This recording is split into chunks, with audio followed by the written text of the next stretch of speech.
Students, welcome back to my channel चलो India science पढ़ें। आज का हमारा टॉपिक है पैकिंग ऑफ सॉलिड्स। हम लोग आज पढ़ेंगे कि आखिर सॉलिड में एटम्स किस तरीके से अरेंज होते हैं। तो चलो सबसे पहले हम लोग पढ़ते हैं सिंगल लेयर अरेंजमेंट। मान लो आपके पास में एटम्स हैं,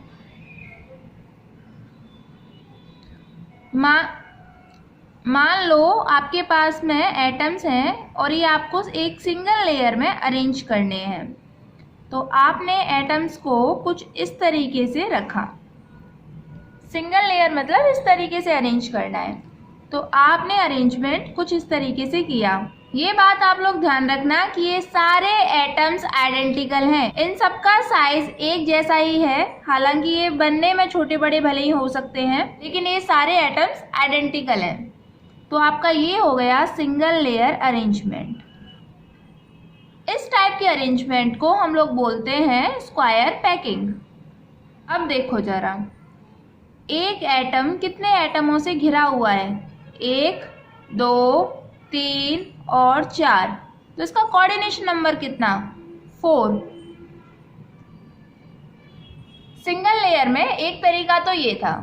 दूसरा तरीका देखो आप कैसे एटम्स को अरेंज कर सकते हो। आपने एक लाइन में एटम्स रख लिए इस तरीके से। अब दूसरी लाइन में एटम्स जब आप अरेंज कर रहे हो तो आपने एटम्स अरेंज किए हैं जो खाली जगह रह गई उनके बीच में, यानी यहाँ पर, यानी कुछ इस तरीके से।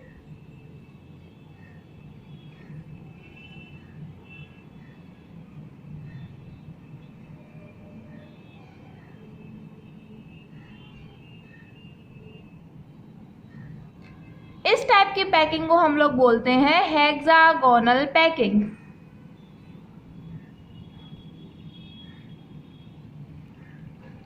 और जरा कोऑर्डिनेशन नंबर चेक करो। एक एटम कितने एटम से सराउंडेड है? 1, 2, 3, 4, 5 and 6। So coordination number is 6। Layer में हमारे पास दो टाइप की पैकिंग है, स्क्वायर पैकिंग और हेक्सागोनल पैकिंग। अब हम लोग देखेंगे मल्टी लेयर अरेंजमेंट। देखो एक के बाद एक लेयर हमें कैसे अरेंज करनी है। तो सबसे पहले मल्टी लेयर अरेंजमेंट हम लोग देखते हैं स्क्वायर पैकिंग में। देखो कैसे अरेंज किया जा सकता है।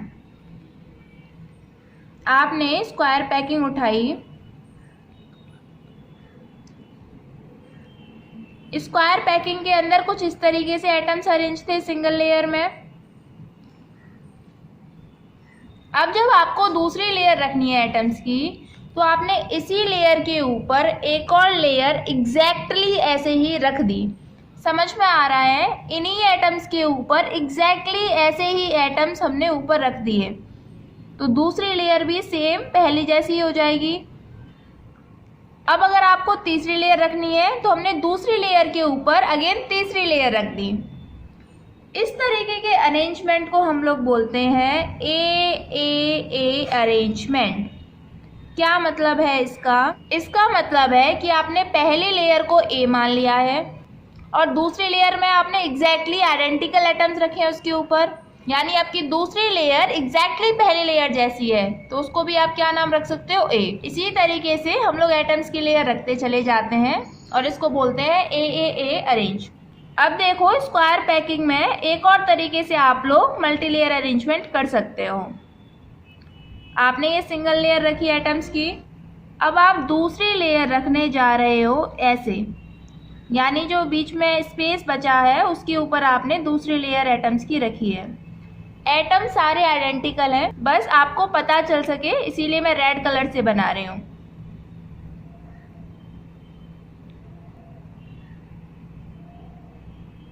इस तरीके से अरेंजमेंट हुआ है।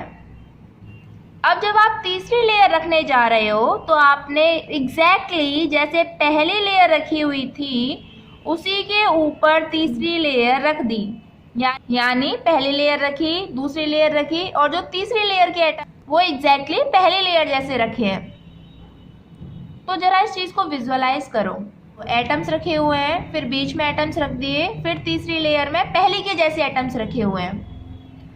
तो इस अरेंजमेंट का नाम होता है ए बी अरेंजमेंट। क्यों? क्योंकि देखो पहली लेयर है लेकिन दूसरी लेयर अलग है पहली से, और तीसरी वाली अगेन पहली जैसी, फिर फोर्थ रखोगे तो वो दूसरी जैसी, तो इसीलिए नाम है इसका ए बी अरेंजमेंट। सोच के देखो इसमें कोऑर्डिनेशन नंबर क्या होगा। 4 एटम है नीचे, उनको सेकेंड लेयर में एक एटम टच कर रहा है, और जब आप तीसरी लेयर रखोगे तो वो पहली जैसी है, यानी तीसरी लेयर में से भी इसको 4 एटम टच करेंगे। यानी सोच के देखो 4 एटम नीचे, बीच में एक एटम, फिर उसके ऊपर 4 एटम। कोऑर्डिनेशन नंबर कितना हो गया? 8। और जरा इसमें यूनिट सेल की बात करें तो देखो 4 एटम नीचे, बीच में एक एटम, 4 एटम ऊपर। ये किस टाइप का यूनिट सेल है? BCC type of unit cell. तो यूनिट सेल का आइडिया आपको इसमें से लग पा रहा है कि सॉलिड में यूनिट सेल है क्या? एटम्स अरेंज किए जाते, और एटम्स के अरेंजमेंट से ही यूनिट सेल बन जाते हैं। जैसे इस अरेंजमेंट में भी कैसा यूनिट सेल बना? BCC type of unit cell. तो आप इस चीज को विजुअलाइज कर पा रहे हो।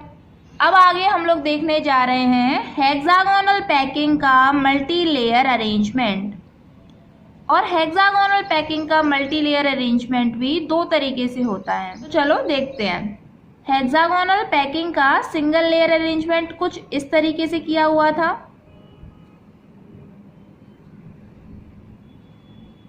ये क्या है? आपका सिंगल लेयर अरेंजमेंट। अब हमको रखनी है इस पर दूसरी लेयर, लेकिन उससे पहले देखो आपकी फर्स्ट लेयर में 2 तरीके के वॉइड्स नजर आ रहे हैं। वॉइड्स का मतलब होता है खाली जगह। देखो इसमें ये खाली जगह आ रही है, ये खाली जगह आ रही है, ये खाली जगह आ रही है, इसके बीच में भी एक खाली जगह दिखाई दे रही है। तो अगर आप लोग ध्यान से देखो तो इसमें 2 तरीके के वॉइड्स हैं।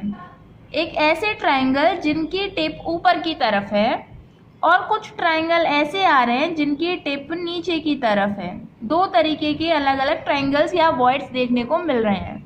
तो ऐसे ट्रायंगल जिनकी टिप ऊपर की तरफ है, मैं उनका नाम रख रही हूँ A, और जिनकी टिप नीचे की तरफ है, मैं उनका नाम रख रही हूँ B। अब देखो मैं सेकेंड लेयर इस तरीके से फिल करूंगी कि ये वॉइड्स कंप्लीटली भर जाएं। तो मैंने इन वॉइड्स को भरने की कोशिश करी है इस तरीके से। एटम्स आपको आइडेंटिकल रखने हैं। तो सेकेंड लेयर में अरेंजमेंट आपको कुछ इस तरीके का देखने को मिलेगा। तो आपने कोशिश जरूर करी कि आपके पूरे वॉइड्स कंप्लीटली भर जाएं, लेकिन पहली लेयर में भी कुछ वॉइड्स खाली रह गए। देखो जिनकी टिप ऊपर थी उनके ऊपर तो एटम आ गया, लेकिन जिनकी टिप नीचे थी यानी बी टाइप के ट्रायंगल्स, वो कंप्लीटली फिल नहीं हो पाए। उनके ऊपर ऐसे एटम्स रखे हुए हैं, लेकिन थोड़ी सी जगह उनमें फिर दोबारा से रह गई। अब जब मैं तीसरी लेयर रखूंगी तो मेरे पास 2 ऑप्शन हैं। तो सबसे पहला ऑप्शन देखते हैं क्या है हमारे पास। पहला ऑप्शन है कि ये जो वॉइड्स रह गई हैं, मैं तीसरी लेयर में इनको कवर करने की कोशिश करूं। कुछ इस तरीके से अरेंजमेंट होगा। अभी फिगर थोड़ा जंतर मंतर सा हो गया है, लेकिन आपको इतना जरूर समझ में आ रहा है कि देखो बी लेयर ए लेयर से डिफरेंट थी और सी लेयर बी लेयर से डिफरेंट है। तीनों ही लेयर अलग अलग आई हैं। तो अब जब मैं इस पर 4th लेयर रखूंगी तो वो मैं बिल्कुल ए जैसे रखूंगी, आइडेंटिकल। तो आप इस अरेंजमेंट को क्या नाम दे सकते हो? ABC arrangement. और हेक्सागोनल पैकिंग के इस वाले मल्टी लेयर अरेंजमेंट को, यानी जिसमें ABC अरेंजमेंट आए, इसको बोलते हैं क्यूबिक क्लोज पैकिंग, और शॉर्ट फॉर्म में इसको बोल देते हैं CCP। तो CCP के अंदर जब हम लोग यूनिट सेल चेक करते हैं तो इसके अंदर यूनिट सेल मिलता है FCC type of unit cell, यानी क्योंकि इसके अंदर 6 एटम्स हमको फेस सेंटर पर देखने को मिलते हैं। तो आपसे टाइप ऑफ यूनिट सेल पूछे CCP में तो आप बताओगे FCC type of unit cell, जिसमें 6 एटम कहाँ होंगे? फेस सेंटर पर। अच्छा, type of unit cell FCC है तो इसमें पैकिंग एफिशिएंसी क्या देखने को मिलेगी? 74% जो FCC की होती है वही। लेकिन अगर आप लोगों से सीसीपी में कोऑर्डिनेशन नंबर पूछता है तो आप बताओगे कोऑर्डिनेशन नंबर होता है 12। अब ये 12 कहाँ से आया है ये देखो, यानी अरेंजमेंट कैसा, एक एटम है उसको नीचे 6 एटम टच करते हैं और ऊपर भी 6 एटम टच करते हैं, तो कोऑर्डिनेशन नंबर निकल के आएगा आपका 12। तो अब देखो आप लोगों के पास में दूसरा ऑप्शन क्या था एटम्स को अरेंज करने का। आप लोगों ने पहली लेयर अरेंज कर ली, दूसरी लेयर अरेंज कर ली। अब अगर आप लोग तीसरी लेयर को भी एग्जैक्टली पहली जैसी रख देते हो, यानी थर्ड लेयर को आप एग्जैक्टली आइडेंटिकल रख रहे हो फर्स्ट लेयर के जैसे, तो अरेंजमेंट कैसा, A B type of arrangement, इसको बोलते हैं एससीपी यानी हेक्सागोनल क्लोज पैकिंग। इसमें अरेंजमेंट कैसा, ए बी टाइप का, कोऑर्डिनेशन नंबर 12 यानी सेम सीसीपी जैसे, और इसका जो यूनिट सेल आता है वो होता है हेक्सागोनल यूनिट सेल। तो देखो इसमें एटम्स कैसे अरेंज होते हैं, 12 एटम होते हैं इसके कोने पर, 6 ऊपर और 6 नीचे। 2 एटम होते हैं इसके फेस के सेंटर्स पर, एक ऊपर एक नीचे, और 3 एटम्स अरेंज होते हैं इसके बॉडी सेंटर पर। अब इसमें ये मत सोचना कि बॉडी सेंटर तो एक ही होता है, आप लोगों ने क्यूबिक यूनिट सेल पढ़ा है, उसमें पूरी बॉडी का सेंटर एक, यहाँ पर हम लोगों ने बॉडी सेंटर ले रखे हैं 3। तो देखो सीसीपी में तो आपको जेड की वैल्यू पता है कितनी, 4, कैसे, क्योंकि उसमें यूनिट सेल एफसीसी होता है और उसमें आप लोग जेड की वैल्यू कैलकुलेट कर चुके हो। जरा यहाँ पर जेड की वैल्यू निकालो, 12 एटम है कोने पर और एक कोना यहाँ कितने के लिए कॉमन है, सोच के देखो जरा, वहाँ पर कितने के लिए कॉमन होता था कोना, 8 के लिए, यहाँ पर 6 के लिए, तो एक में कॉन्ट्रीब्यूशन 1/6। विजुअलाइज करो, ये आपका एक कॉर्नर है, ये सेंटर में कैसे आ जाएगा, एक यूनिट सेल यहाँ अरेंज कर दूँ, एक यहाँ अरेंज कर दूँ, 3 नीचे और 3 उनके ऊपर, तो कॉन्ट्रीब्यूशन 1/6, 2 फेस सेंटर पर कॉन्ट्रीब्यूशन हाफ और 3 बॉडी सेंटर पर जिनका कॉन्ट्रीब्यूशन पूरा पूरा। तो z की वैल्यू क्या आ गई, z की वैल्यू आ गई 2 1 3, मतलब कितना 6। z की वैल्यू हेक्सागोनल यूनिट सेल के लिए आती है 6। अच्छा यहाँ पर कोऑर्डिनेशन नंबर कितना होता है, अगेन 12, सीसीपी के जैसा। ऐसा क्यों होता है, ये आपका एक एटम है, ये 6 एटम से घिरा हुआ होता है और 3 एटम इसको ऊपर से ढक के रखते हैं, 3 एटम्स इसको नीचे से ढक के रखते हैं, कुछ इस तरीके का अरेंजमेंट होता है, इसीलिए कोऑर्डिनेशन नंबर 12। तो सीसीपी क्या होता है, एससीपी क्या होता है, ये आप लोगों को समझ में आया अच्छे से। अब देखो इसमें टेंशन लेने की कोई बात नहीं, इनमें से कोई सा भी फिगर आप लोगों से नहीं पूछा जाएगा, नहीं आपको बनाना है। यहाँ से काम की बातें क्या हैं, आपको ये पता होना चाहिए कि सीसीपी में पैकिंग किस टाइप की होती है, एबीसी या एबी। कोऑर्डिनेशन नंबर दोनों के पता होने चाहिए और दोनों की जेड की वैल्यू पता होना चाहिए, दैट्स इट। इसके अलावा इसमें से कुछ भी नहीं पूछा जाएगा आप लोगों से। इस सबको एक्सप्लेन करने का मेरा मकसद था कि आप लोग विजुअलाइज कर सको, आप लोग समझ सको कि आखिर अरेंजमेंट होते किस तरीके से हैं। तो आप लोगों को पैकिंग अच्छे से समझ में आ गई है। हम लोग एक और छोटा सा टॉपिक पढ़ लेते हैं, वॉइड्स। 2 टाइप की वॉइड्स हम लोग पढ़ेंगे, टेट्राहेड्रल वॉइड्स और ऑक्टाहेड्रल वॉइड्स। देखो ये टेट्राहेड्रल वॉइड और ऑक्टाहेड्रल वॉइड दोनों ही आती हैं सीसीपी और एससीपी टाइप ऑफ पैकिंग के अंदर। तो सबसे पहले हम लोग पढ़ते हैं टेट्राहेड्रल वॉइड। वॉइड बनती है 4 टचिंग स्फीयर्स के बीच में, मतलब 3 एटम आपके इस तरीके से अरेंज हैं, एक मैंने ऊपर से अरेंज कर दिया, जो इनके बीच में थोड़ा बहुत स्पेस रह जाएगा उसको हम लोग बोलते हैं टेट्राहेड्रल वॉइड। यानी ये आपके 3 एटम्स थे और इसके ऊपर आपने एक और एटम रखा है, तो ये जो वॉइड है वो है टेट्राहेड्रल वॉइड। और टेट्राहेड्रल का मतलब होता है, टेट्रा मतलब होता है 4, हेड्रल मतलब होता है ट्राइंगुलर फेसेस। ध्यान रखना, hedral does not mean side, it means triangular faces. आप जब इन चारों स्फीयर के सेंटरों को जोड़ोगे तो आपको एक टेट्राहेड्रल शेप मिलेगी।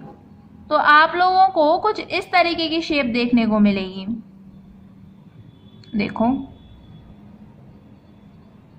इसमें 4 ट्राइंगल बन भी रहे हैं, एक ये वाला, एक ये वाला, एक पीछे वाला ट्राइंगल और एक नीचे वाला, 4 ट्राइंगल बन रहे हैं ना। इस तरीके की शेप हम लोगों को देखने को मिलती है। अब ये टेट्राहेड्रल वॉइड सीसीपी में बनता कहाँ पर है? तो पता है सीसीपी के अंदर एफसीसी टाइप का यूनिट सेल होता है। तो कहाँ कहाँ ये बनता है? जब एक कॉर्नर का एटम और साथ में 3 फेस सेंटर वाले एटम मिलते हैं तो वहां पर बनती है टेट्राहेड्रल वॉइड।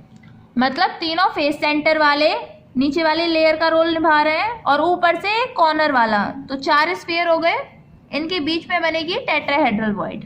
तो सोच के देखो एक एफसीसी यूनिट सेल के अंदर कितनी टेट्राहेड्रल वॉइड?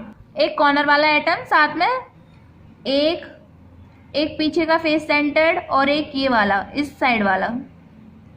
तो एक डायगोनल के ऊपर, एक बॉडी डायगोनल के ऊपर आपकी 2 टेट्राहेड्रल वॉइड्स बनती हैं। 2 टेट्राहेड्रल वॉइड्स, टीडी वॉइड मतलब tetrahedral voids are formed at 1 body diagonal. तो ये बताओ एक क्यूब के अंदर कितनी बॉडी डायगोनल होती हैं?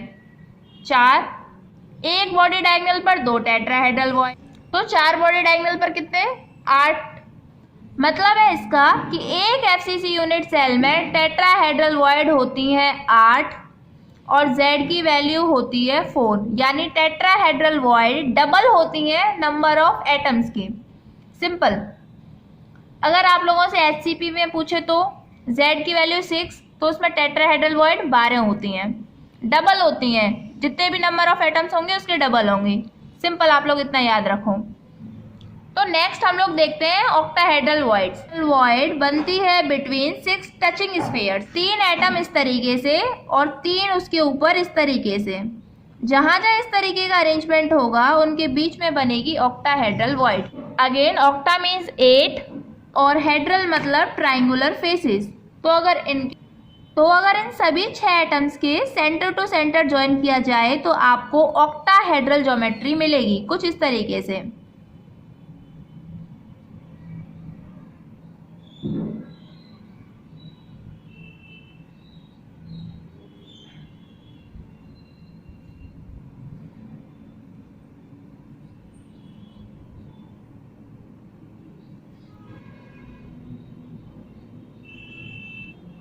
कुछ इस तरीके की ज्योमेट्री आपको मिलेगी।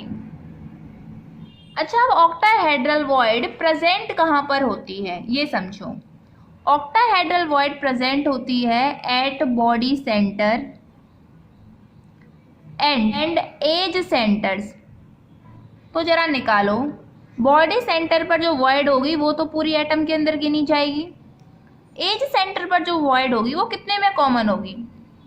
4 के बीच में।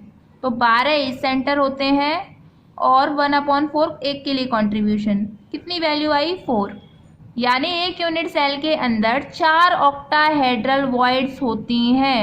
Z की वैल्यू भी कितनी? 4। यानी नंबर ऑफ वॉइड्स इक्वल होती हैं नंबर ऑफ एटम के। आप लोगों को इसमें से बस इतना पता होना चाहिए कि टेट्राहेड्रल वॉइड जो होती है वो कितनी होती है, ऑक्टाहेड्रल वॉइड होती है वो कितनी होती है। That's it. अंदर जैसे आप लोगों को बोलता है एफसीसी यूनिट सेल है तो उसमें टेट्राहेड्रल वॉइड कितनी? Z की वैल्यू 4 होती है, TD वॉइड 8 हो जाएंगी। और ऑक्टाहेड्रल वॉइड कितनी? Z की वैल्यू 4 होती है तो ऑक्टाहेड्रल वॉइड सेम होंगी, 4 होंगी। आपको इतना पता होना। हम लोग इसके कुछ क्वेश्चन कर लेते हैं, आप लोगों को अच्छे से समझ में आ जाएगा कि पैकिंग के क्वेश्चन कैसे आते हैं और वॉइड्स के क्वेश्चन कैसे आते हैं। देखो एग्जाम्पल निकालो 1.1 ऑफ एनसीईआरटी, पेज नंबर 16। ये वेरी कर सकता है due to different additions. Question पढ़ो जरा। क्वेश्चन बोल रहा है एक compound is made of 2 elements, element X and element Y. In this atoms of element Y make CCP. Y के एटम जो हैं वो CCP पर हैं, जबकि X के एटम जो हैं वो ऑल ऑक्टाहेड्रल वॉइड्स पर हैं। तो पहले CCP पर कौन है उसे देखो, Y। इसमें Z की वैल्यू क्या होती है? 4। Z की वैल्यू आपको लिखनी है। अब CCP के अंदर ऑक्टाहेड्रल वॉइड कितने? 4। और उसने बोला है सभी ऑक्टाहेड्रल वॉइड पर है तो ये भी 4। फॉर्मूला क्या बन जाएगा? X4 Y4 और आप इसको सीधे सीधे XY भी लिख सकते हो। 4 से 4 कैंसिल। जस्ट आगे वाला एग्जाम्पल देखो 1.2, पढ़ो उसको।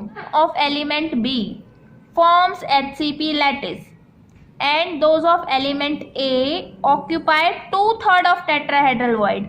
और आपको फॉर्मूला बताना है। B कहाँ पर है? HCP, Z की वैल्यू 6, A कहाँ पर है? 2/3 ऑफ TD void।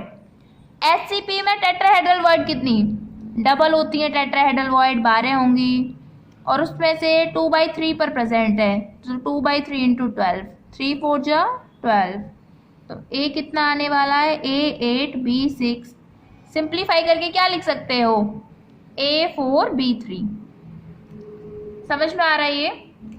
ऐसा ही एक क्वेश्चन आप लोगों की एक्सरसाइज में भी है 1.19। निकालो जरा उसको और रीड करो। क्वेश्चन है ferric oxide crystallize in hexagonal close packed array of oxide ions with 2 out of every 3 octahedral holes occupied by ferric ion.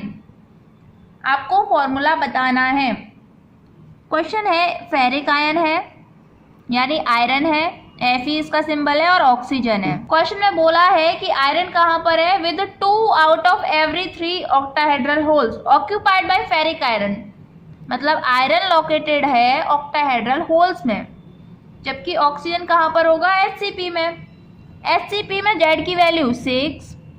Iron के लिए क्या बोला है? 2 out of every 3, मतलब 2 out of every 3। Octahedral holes कितने हो जाएंगे? सेम 6 हो जाएंगे। 3 2 जा 6। क्या फॉर्मूला? Fe4O6। सिंप्लीफाई करके Fe2O3। एक और लास्ट क्वेश्चन देखो।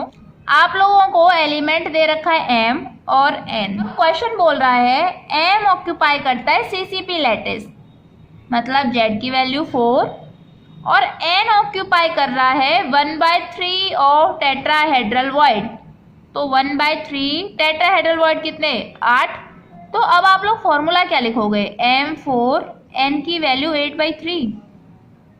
इस तरीके से हम लोग फॉर्मूला नहीं लिखते हैं, इसको आपको सिंप्लीफाई करना पड़ेगा। मतलब अब आपको कुछ ऐसा करना है कि 3 यहाँ से हट जाए, तो आप दोनों में 3 का मल्टीप्लाई कर दो। इधर भी 3 का मल्टीप्लाई, इधर भी 3 का मल्टीप्लाई, तो ये 3 से 3 कैंसिल हो जाएगा। अब क्या बचेगा? M12 N8। इसको आप क्या लिख सकते हो? M3N2। ये इसका फॉर्मूला है। तो अगर फ्रैक्शन में आ जाए तो इसको सिंप्लीफाई कर लो। आई होप आप लोगों को आज का पूरा लेक्चर अच्छे से समझ में आ गया है। So keep studying and keep revising. So thank you students, and for your notes kindly check the description box.